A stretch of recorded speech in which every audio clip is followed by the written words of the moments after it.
बेटा, ए बेटा, कहाँ है तू? क्या हो गया मम्मी? बोलो, हम यहाँ पे है। अरे बेटा, जो हमारी घर की बहू बनने वाली है वो थोड़ा मोड़ा पढ़ी लिखी है कि नहीं? हाँ हाँ मम्मी, निशा ने ना 10वीं तक पढ़ाई की है और 10 बार फेल भी हो चुकी है। हाय राम, मैंने तो तेरी शादी कितनी धूमधाम से सोच रखी थी कि तेरी शादी एक टॉपर लड़की से कराऊंगी, लेकिन तूने हमको एक बात भी नहीं मानी और तू इस 10वीं फेल लड़की से शादी कर रहा है। ऐसा मत बोलिए सासू माँ, मैं 10वीं फेल हूँ तो क्या हुआ, मैं आपके सारे सवाल का जवाब दे सकती हूँ। अच्छा, तो ऐसी बात है। अभी मैं तुझको परीक्षा लेती हूँ, अगर तू पास हो गई तो शादी होगी, अगर नहीं होगी तो शादी कैंसिल हो जाएगी। तो तू ये बता, ऐसा कौन सा जानवर है जो 10वीं में 10 बार फेल हो चुके हैं? ये कौन सा बेहुदा सवाल पूछ रहे हो सासू माँ? आपको सवाल पूछना है तो ये पूछो, खाना बनाना, बर्तन मांजना, कपड़े खींचना आता है कि नहीं? और तुमको झाड़ू पोछा करने आता है कि नहीं? अरे गुस्सा मत करो अंजलि, जो मेरी माँ पूछ रही है उसे तुम सही सही जवाब दे दो, वरना मेरी माँ बहुत जिद्दी है, हम दोनों की तो शादी नहीं होने देगी।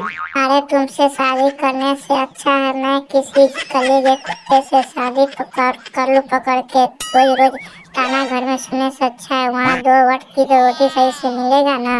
अरे कोई बात नहीं बहू, तुम गुस्सा मत करो। मेरी बेटे की ही खुशी में हमको खुशी है। तुमको जवाब नहीं है मालूम तो छोड़ दो। अच्छा हुआ मम्मी आपने मैटर संभाल लिया, अगर ये गुस्सा हो जाती तो अभी अभी मंडप से उठकर तो भागी जाती और आपके बेटे को तो जिंदगी भर कुमारा ही रहना पड़ता और आपका तो नाम ही हंसा जाता।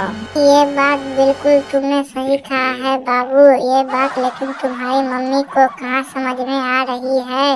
अरे बहू, तुम गुस्सा छोड़ दो। अब हम तुम दोनों के बीच में कभी नहीं बोलेंगे। ठीक है माँ जी, अब हम गुस्सा छोड़ रहे हैं, आपसे ये सब सवाल मत पूछिएगा।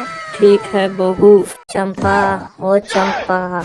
क्या हो गया रे पेड़ा लाल, तू सुबह सुबह कौवे की तरह काव काव क्यों कर रहा है? देखो चंपा, मैं तुझसे कुछ कहना चाहता हूँ। तो तू फटाफट बोल दे कल मुहे, हमको पास इतना टाइम नहीं है, हमको मुकेश अंबानी के मीटिंग में भी तो जाना है। मैं ना तुमसे नजरों ही नजरों में प्यार करने लगा हूँ, क्या तुम मुझसे प्यार करती हो? अरे बदमाश, तू तो जानता है ना, हमको तो बड़े बड़े लोगों के साथ उठना बैठना है।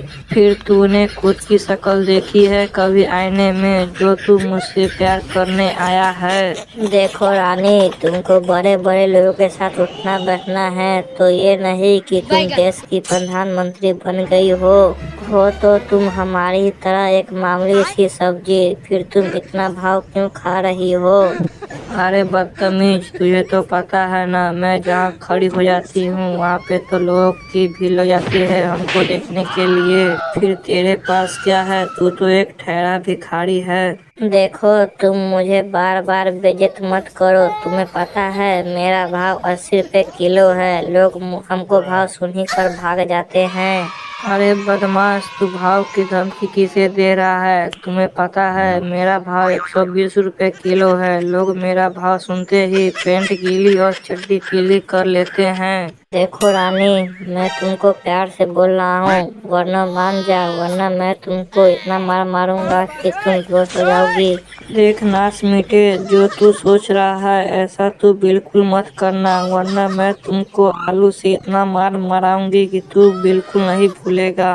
देखो रानी, तुम जेठालाल को छोड़ो और तुम हमसे फंस जाओ, हमको पास बहुत पैसा है। ये लो, एक और भिखमंगा आ गया। इन लोगों को कैसे मैं बताऊं, इन लोगों छोटो मोटो भिखारी हमको तो जूती साफ करने के भी लायक नहीं है। देखो रानी, तुमको नहीं पता, मैं सब सब्जी को कटा रखा हूँ, अगर तुम हमको ऐसे ही अपमान करती रहोगी तो कोई सब्जी तुमसे बात नहीं करेगी। ठीक है, कोई सब्जी बात नहीं करेगा तो हमको उससे कोई मतलब नहीं है, वो अपने रास्ते, मैं अपने रास्ते चली जाऊंगी।